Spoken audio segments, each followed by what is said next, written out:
Laughter really is carbonated holiness. It helps us breathe again and again and gives us back to ourselves. And this gives us faith in life and each other.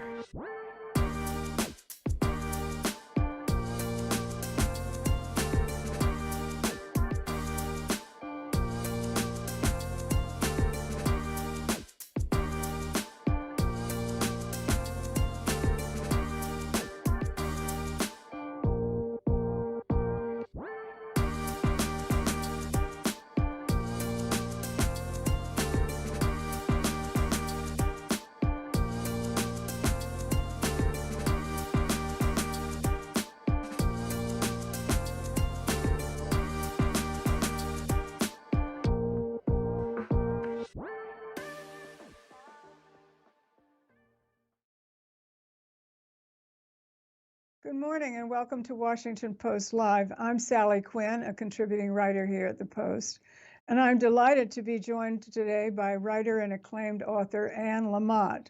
Anne has just published a new book, Somehow, Thoughts on Love. Congratulations, Annie, on your new book. And she also writes a series of columns for the Washington Post on aging. Also, today is her 70th birthday, so congratulations on your birthday. Happy birthday, Annie. Thank you.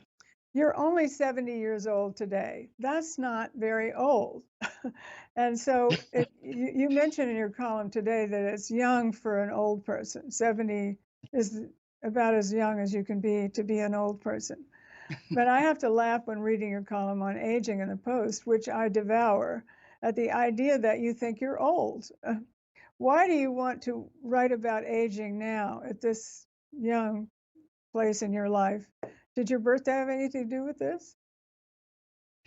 Well, first of all, Sally, I can't believe I get to talk to you ever in my life, let alone on this really big birthday for me. I seriously have loved you and your work for decades, and been just so I have been so educated by your work on faith, and just your beingness, your presence here on earth with me.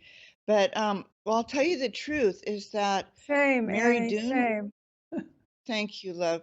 Well, Mary Dunewall, who's my editor there, asked me about 6 months ago if I'd write these pieces on being older, and to tell you the truth, I was really insulted. I couldn't believe it, and but I'm definitely a little bit older than I've ever been, and I love writing these pieces. I am a young old person, but I also, your inside person doesn't age. You know that. I know you're a little older than I am, but your inside person doesn't age. We're still 57 and 8, and but all the systems are failing. Definitely the cognitive and the vision and the hearing and the balance and the but my writing mind has held up somehow, and so I just plunged in to see what would come up on the topic of being older, the blessings and the indignities. Well, I'm stunned, as I'm sure most of your readers are, about your honesty. You're always being touted for your honesty, which is one of your greatest talents, about everything, but especially about your body. And what I find interesting about you is you seem to have absolutely no vanity. You describe your sagging butt and wrinkles, hip pains, dry eye, memory loss. And you're so self-deprecating. I don't know any woman who would admit to all of that. Most deny aging. But you could be wearing designer clothes and having hair and makeup, but you haven't done any of that. You've lived your authentic life, including with your dreadlocks, for decades. How did you turn out that way? I think that everything changed for me when I was 32 and I got sober almost 38 years ago, because until then I had just been consumed with what my butt looked like. And luckily, I was a little anorexic and bulimic and a drug addict and alcoholic. So I was able to keep my weight down, which was what I was raised believing was one of the most important values. it turns out that it's only 197th on the list of what mattered here on earth when you get to heaven. But when I got sober, the women who were helping me started saying things like, "Don't compare your insides to other people's outsides." And so I could see that other people looked to me so much more fabulous, that they hadn't been alcoholics, they hadn't grown up in the California sun, and, but I knew that on the inside, they felt all the same things that I felt, that the culture told us to think, that we marinated in from childhood like rump roasts, that what mattered was how you look and that you be pleasing to the male eye, and you more than anything, that you keep your weight down. And when I got sober, I started to the plates of the earth shifted. And I started thinking much, much more about the condition of my soul and my spirit and my heart and my being. And at the same time, this side of the grave, I'm going to care. That's so interesting. But when I look in the mirror, I don't see my soul. No, I don't either. I see, like, I was getting ready to be with you, and I kept saying to Neil and my publicist, I can't believe I get to talk to Sally Quinn. And then about 8 seconds before the show started, I shouted at Neil, I forgot to put on lipstick. Run and get the lipstick, and then last night I was at the Bardavon in Poughkeepsie, and my whole pitch was about the beauty of authenticity and the beauty of being a loving being here, and the beauty of the light that shines inside of us from by the grace of God, or good, Gus, the great universal spirit, the light. And then before I went on stage, I said to the people that were with me, does my butt look good in these pants? So, it's a mixed grill, but it's a work in progress, and it's better and better and better. I loved my 60s because what I found, and maybe I've written about it already at the Post, but when you get older, by the time you're about 60, you've lost so many people that you literally can't live without. And you start to understand that we're really on borrowed time and that you better make the most of it. And the action for me was to begin to let go of stuff that had kept me flying way too low for way too many years, like a lot of the fixation on myself. And so the plane starts to fly a little bit higher, and you notice that and you love that, and you start moving more in that direction instead of more time spent at the gym, which in my case is 0 time. So I assume that you don't have any plans to pose in a swimsuit on the cover of Sports Illustrated. Well, they haven't asked me, but of course I'm open to that. Ha ha. We'll put the word out. Thank you. One of the things about aging is the experience of pain and suffering, what the Buddhists call dukkha. And we learn as we get older that nobody gets a pass. You've had a lot of pain in your life, as you've described in your many books. Alcoholism and drugs, trying to raise your son Sam alone and broke as a single mother, Sam's descent into drug hell, his baby Jack's born when he was 19, you raising the whole family. How do you deal with grief? You obviously pray and meditate. Does that work? Does that help for you? And to whom do Well, you it pray? does. Yeah, pardon me? To whom do you pray? Oh, well, I pray to Jesus. I really am a Sunday school teacher with theological understanding of a really bright second grader. And I learned when I got sober that figure it out is not a good slogan. I was raised by atheists and left-wing intellectuals, and our battle cry was to figure it out. And we worshiped the New York Times and the Washington Post, and there were little golden calves on the table when we first sat down for breakfast. This is in the 50s and early 60s.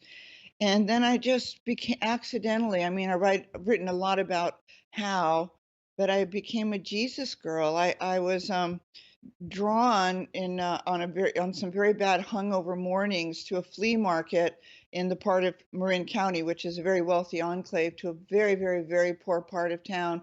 And out of this one ramshackle church, I was hearing the songs sung from the civil rights movement, in which my parents were very involved. The old hymns, "We Shall Not Be Moved" and "Swing Low, Sweet Chariot," and that the Weavers and and Joan Baez and Pete Seeger had sung my whole childhood on our stereo. And so I just went in and sat down because I'd run out of any more good ideas. Um, Alcoholism is an elevator going down. It never changes direction. I was getting to it was still a year before I got sober, but I just sat there for a while, and I went there every week. And I left for the Jesus part because my family was just so anti-Christian, and I am too. Gandhi said he loved Christ, but he had a real problem with the Christians, and that's pretty much how I feel. But accidentally, a few months later, I decided to just let this brown-skinned Jewish revolutionary into my heart, because "figure it out" is not a good slogan, and I stopped in my tracks one day. I was living on a houseboat, a 10 by 10 houseboat, and I stopped on the pier, and I hung my head, and I said, "Okay, fine, you can come in." And I never have worried too much. I don't make myself be able to explain things to anybody else. I just love him, and I love his mother. I mean, how can you not love Mary? But anyway, so I pray to them, and when I'm in grief, when I'm in loss, when I've made myself just completely mentally ill with anxiety and judgment and resentment, which I do. It's part of the human condition. Up the 200-pound phone. I call one of my best friends. I say, "I'm not okay. Do you have a minute?" And eventually we end up laughing, and they don't ever say, "Really? God, you've written all these spiritual books. You've been sober 37 years old." They say, "Oh my God, I so get it. Me too. Let me come get you. I think we need to go to Target." So I do that, and I often notice that I'm in too deep a hole to get myself out of, and I just say that to God. I'm in too deep a hole. Help. The first great prayer. And I go for a walk. I always get myself outside because, my husband says at the beginning of my book and the beginning of his book, which is called Better Days, um, that you can remember everything that is true and beautiful about life on any 10-minute walk in the city, in the country, in the woods. And so I make myself take a 10-minute walk. I look up. I look up. I've always told the story my pastor told, that you can trap bees on the bottom of mason jars without lids on them because they just walk around on the bottom, bumping sort of bitterly into the glass when all they have to do is look up, and they could fly away to freedom. And a lot of the time, it's all I have to remember to do. What are your final beliefs now that you're in the twilight of your years? Do you believe in God? You refer to God often as she. And what is God? And do you believe that Jesus is the Son of God? Well, I do. I absolutely believe Jesus is the Son of God, and I believe he's my big brother. And that when I rely on my own best thinking, I just make things worse for myself and for everybody else. And I think I have great ideas for everybody else. And when I act on them, they have to run screaming for their cute little lives because I said in that TED talk that help is the sunny side of control. And I even do that with myself. And I'm a Sunday school teacher. I teach little kids that God is love and love is God, and that this is a come as you are gathering, and you are loved and delighted in as is, which my parents forgot to mention when I was a child. I could always do better. We followed the forward thrust of intellectual America, that we moved forward as fast as we could, more and more acclaim, more and more position in the world, because they were they were afraid of death. They didn't have God, and they didn't actually even have themselves, although they were very accomplished. And so, I always thought the worst thing would be for the abyss to catch up with you, and but the American way is when it did before I converted, it was like I just went to IKEA and got a cuter throw rug or something. And now when I fall in the abyss, I just ask God to come sit with me, whether he or she is wearing socks or not that day, is Jesus, or, you know, the great universal spirit, Gus. And sometimes God is in the form of my grandchild, or the cat, or sometimes God arrives in the form of the I got a text this morning from a girlfriend. I'd written to her and I said, I'm just toxic with publication. All I can think of is trying to get more and more people to buy my book and have this and that, da, da, da. And she just texted me some scripture that said, nothing out there is going to fill you up in any lasting way, only God. And and it's really true. I mean, my whole life, because I felt I had such terrible self-esteem and such a raging ego, which all alcoholics have, that ping pong game. I could feel these Swiss cheese holes in my soul, and I just tried to fill them up with, with rankings and with attention and with better numbers and better everything. And it when you stuff anything into the God-shaped hole besides God, it makes the holes bigger and bigger.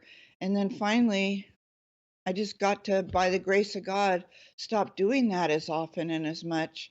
And I do believe grace is spiritual WD-40, and that there is that long, thin red um, tube on it, and it spritzes you in your clenched up, uptight, rigid, judgmental places, and it loosens them.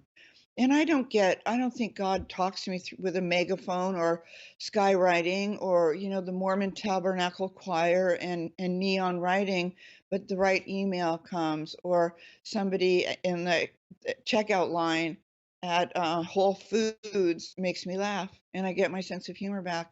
And that's what grace looks like sometimes. Let's talk about love, which is what your book is about. And although it's not just about romantic love, did you pray for a man to come into your life before you met Neil?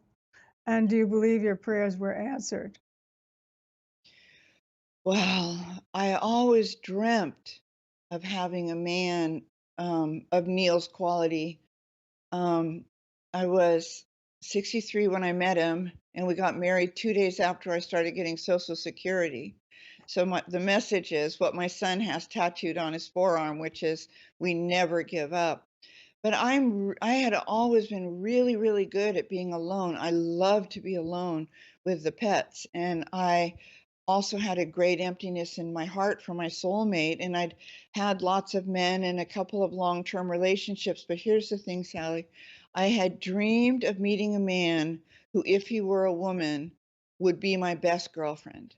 And I'd been with men who were impressive and cool guys and well known or good or attractive or whatever, charismatic.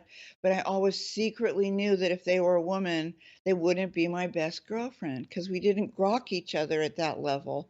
I met Neil in well, I forgot, 2016. Thank God, in time for the election. We met in late August. Um, so thank you, Jesus, for that. Anyway, and when we met at over coffee, because I'm very shy and introverted, I don't eat meals with people, but I said I could possibly have a cup of coffee with him, and we got each other, and we've never been apart for one day unless one of us has had to be out of town without the other. And so, yeah, I feel like my prayer, but I wasn't begging for prayers. If you read somehow, it tells the story of having hit a bottom around this black belt codependence that I inherited from my mother, who was from England. And, you never cry, you never get angry, you put everybody's needs ahead of your own. For the 27 bad years of my mother's marriage, she ate the broken egg yolk, the broken fried egg. And so I'd always put everyone ahead of me. And my value as a girl in the 50s was dependent and determined by the value men found in me, that I was adorable. I was a great conversationalist from an early age. I was trained to be. I was, I kept my weight down, and I was a flight attendant, and I made men feel better about the condition of their lives, no matter the choices they had made. And so my everybody else was always my priority, and then I took whatever was left over. And one day, grace of God, 2016, around my birthday, which is April 10th, I blew up, and I had been a handmaiden to Sam and his 2-year-old and the baby mama, whose name is Amy, who I love, and to my both of my brothers and to the whole world. and I went for a drive and I lost it. And I was doing ugly crying of exhaustion and desperation. And, it's another great acronym for God is the gift of desperation. And I got there and I cried all the way out to the woods and I hit the steering wheel and I said, I am so sick of living this way. I am so sick of this emptiness of filling everybody else's cup with my life force and my very best stuff I have to offer. And I finally got back to my town and I called my mentor of 35 years named Horrible Bonnie. And I called her and she always would say, "Hello, dearest. I'm so glad you called," which is why I called her Horrible Bonnie. And I said, "I just hate everything. I hate how I live. I hate how empty." And she said, "Oh, this is what we've paid for all these years." And she said, "You're nobody's priority because you're not your own priority. And you need to change channels now. And you are going to be in love with you, Annie Lamott. And it begins with stopping at the health food store on the way home, buying the most expensive food you can find in a bouquet." And at first I thought, oh, no, no. I mean, I'm born and raised in California, and it was even too California for me. But you know what? When all else fails, follow instructions. And so I did it. And I did it consciously and intentionally for 3 months, and God is my witness, Neil pops through the door, So and how I'm did his you priority, yeah. I'm so curious to know how you got the courage to go on a dating website since you're so well known. Weren't you terrified?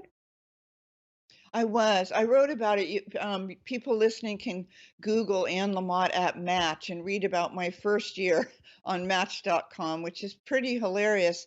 But I realized I didn't know how to date. I'd always just kind of known who the next hostage was. And I didn't know how to have coffee with someone and just think, well, I'd love to see him again. But yeah, it was terrifying. But in the Christian tradition, you do things afraid. You just pray for the courage is fear that has said its prayers. And I was fearful and I said my prayers and I had some hilariously terrible coffee dates. And I just to be honest, because I'm well known in the Bay Area, people men brought manuscripts, and I met this one guy I liked a lot, and I thought I'd be glad to have. We had a second date, and I liked him a lot, and then in between our second and third, which turned out to be our last date, he said, "Is it too soon to give you a plot treatment?" Right? And then one Oh guy, no. yeah, yeah, I had a wonderful date with this adorable, handsome Englishman, and and at the end, he said, "Can we do a selfie?" And he said, "I'll just be honest, I've just always wanted to meet you." So, it was a very mixed grill. It was awful on some days, and it hurt me a lot on some days. And courage is fear that has said its prayers. And I was afraid before every date. I get very anxious. And then afterwards I go, "Yes, I did it. I showed up, and I spent 45 minutes with this guy." And before I turned on Woody Allen, I used to like that he had said 80% of life is just showing up. I kept showing up. I kept saying no. No is a complete sentence. I'd say no, thank you, no second date. And But I put the foot yeah. Neil knew who you were, right? Yeah. Yeah. But I mean, he wasn't like a fanboy, which was disappointing, but he'd read, unfortunately he'd read the piece on Match.com, which was where I really revealed some of my most hilarious character defects and feelings about some of the men I was meeting. So but yeah, he knew who I was. Yeah. Well, he turned out to be a total hunk. He There's turned a out to wonder. be not only a hunk, but when we sat there, he's laughing now we're in a hotel room in New York. He On our first date, every single book that I had read twice, he had read twice, and he remembers the plot. I don't remember the plot of the book I read last night, but he would remember the plot. Every movie we had seen 3 times in our 20s, the other had seen 3 times, and we just jammed, and I felt like 2 things. If this were a woman, I'd want him to be a best girlfriend, and I think we could keep the conversation going for our for however long we're both here. So, Annie, what keeps you up at night? Trump, the election, MAGA, um, as soon as my book tour is over, which is towards the end of April, all I'm going to do is plug in to the election and turning Okay. things around, So, fighting for women's rights and for the right for civil rights and the rights and us as Christian left-wing people taking care of the poor. I mean, that is Jesus 101. Take care of the poor, get thirsty people water, you'll be fine. Maybe go down to the beach, you seem a little tense, maybe you should eat, somebody will bring some food in, we'll talk later. And in the meantime, I take care of the poor and I get thirsty people water, and there are many kinds of thirst. are you afraid to die? No, not at Or all. why not? No, Not no, at I all. think well, first of all, as a Christian, it's just a really significant change of address. And second of all, I have been Um, have had a lot of death in my life, and I have been summoned by a lot of families that were that I knew to be there for them and their dying person towards the end. And I've just seen that almost every time it's a very gentle, beautiful, sweet, of course, painful time of life. And it's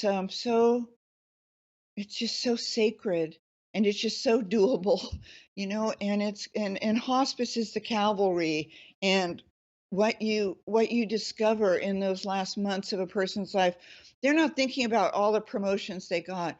They're not thinking about the number they rose to on the New York Times list or at Amazon. They're thinking about love. They're thinking about all the love that surrounds them that is making their last months or weeks so sweet and amazing, that they're being cared for at that level, that they feel so entirely safe in the arms of their beloved. And so, no, I really don't feel afraid at all. Of course, I feel afraid that Sam or my grandson or Neil will die, but it really passes. I heard a rabbi say once, and a woman asked, will everyone I love be in heaven, even though I know heaven is not a big thing in the Jewish tradition? But a woman asked him, and he said, no, but the thing is that you'll love everybody who's in heaven. And so I just see heaven as this beautiful place where you love everyone. Henry Kissinger and I will do fine together in heaven. And I'm hoping that I'll get a seat really close to the dessert table. And do you believe in an afterlife? Is that what Oh, heaven is for you? absolutely, Yeah. absolutely. I believe to the point of thinking I know that the soul is immortal. I mean, we go this place that's heaven. Mhm. I want you to tell me for my own comfort and safety. Oh, I Uh, promise, promise, promise. You and I will find each other, and not knowing you very well, I think you'll be over at the table with the French cheeses, and I hope you have saved me a seat there. No one can know what heaven will be like until that day when they cross over, but I absolutely believe that you will be caught in the arms of God, and that it will. Well, Ram Dass said it's like when you cross over, it's like taking off a pair of really tight shoes that always sort of pinched your feet. And that's how it's felt for me to be here on this side of eternity.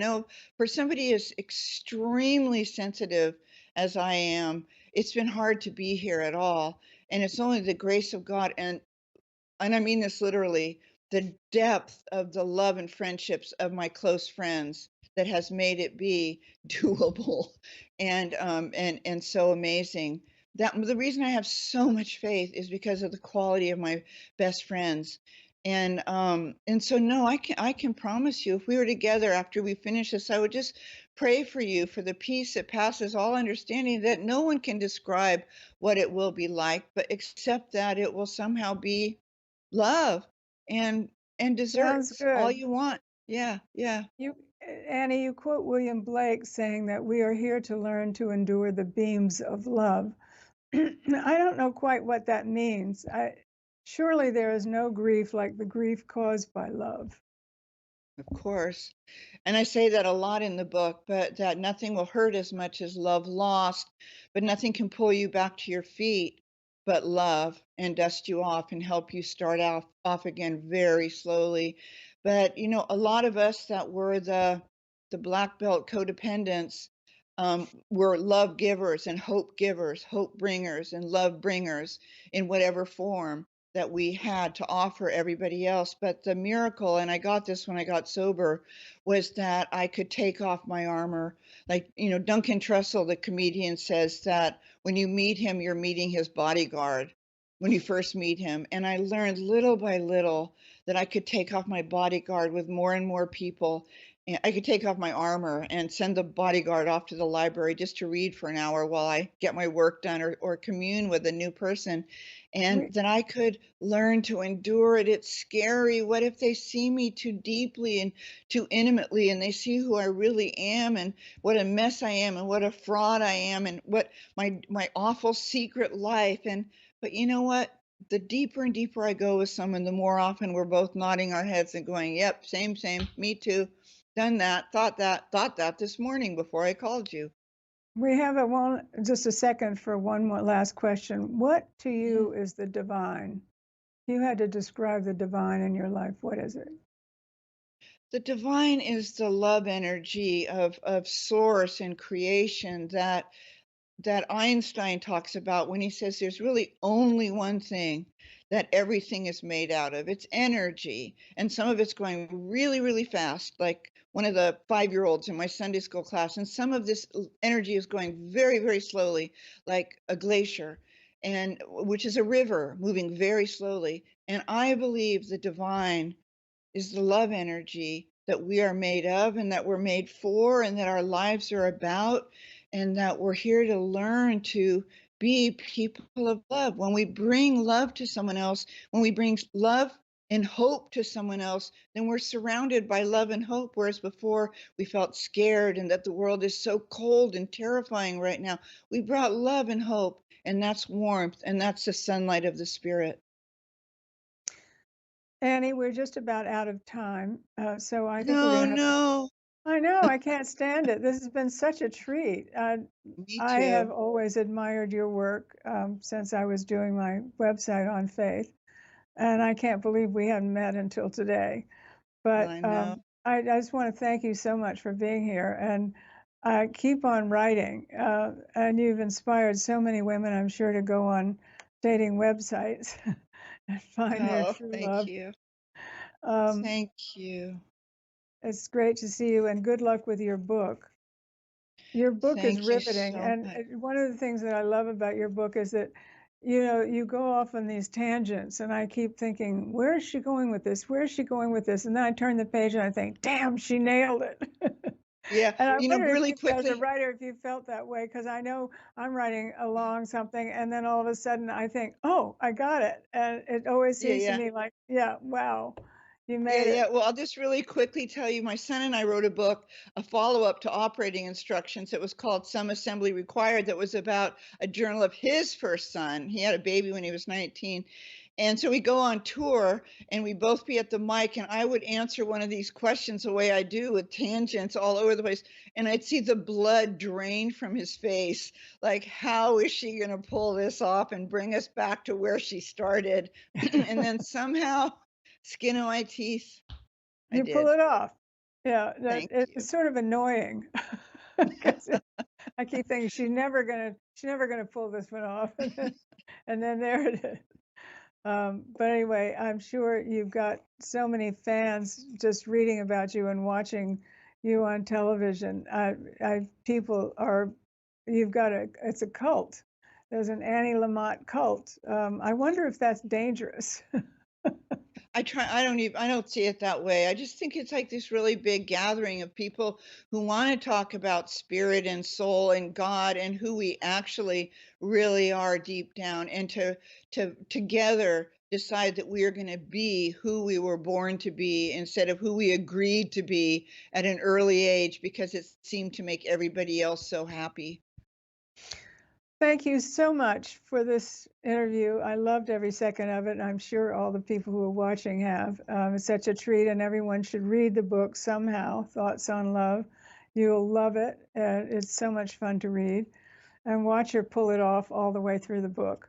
And thank you all for watching. If you're interested in reading more of Annie's work here at the Washington Post, please sign up for a free trial subscription at the link below. I'm Sally Quinn. Thanks so much again.